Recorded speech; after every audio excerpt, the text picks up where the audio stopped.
One rule that replaces all of physics. This is a video about a single simple rule that underpins all of physics, every principle, from classical mechanics to electromagnetism, from quantum theory to general relativity, right down to the ultimate constituents of matter, the fundamental particles.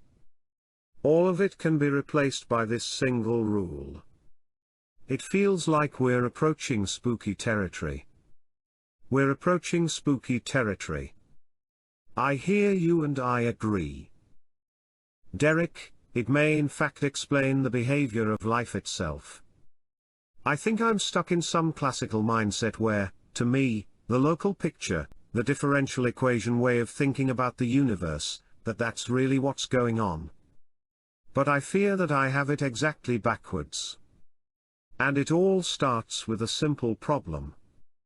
The problem of fastest descent. If you want to slide a mass from point A to point B, what shape of ramp will get it there the fastest? This is known as the problem of fastest descent.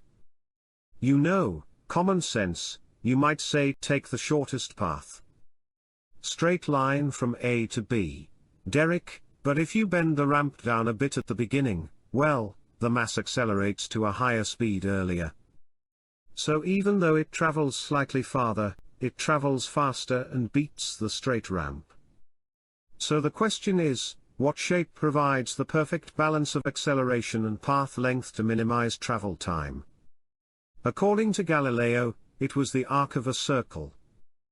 He showed that this is faster than any polygon. But is it the fastest? Nearly 60 years later, in June of 1696, Johann Bernoulli set this problem as a challenge to the best mathematicians in the world.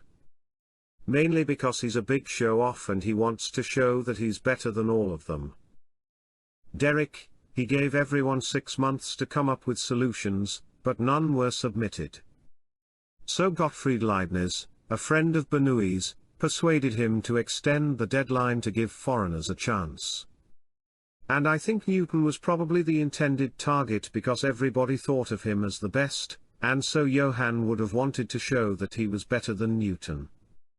He was no longer a really active mathematician or physicist.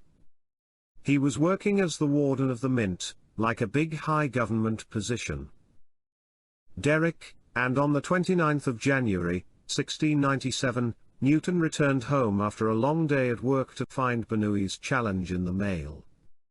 Irritated, he wrote, "I do not love to be dunned and teased by foreigners about mathematical things." But the problem was too enticing, so Newton spent the rest of the day and night on it, and by 4 a.m. he had come up with a solution.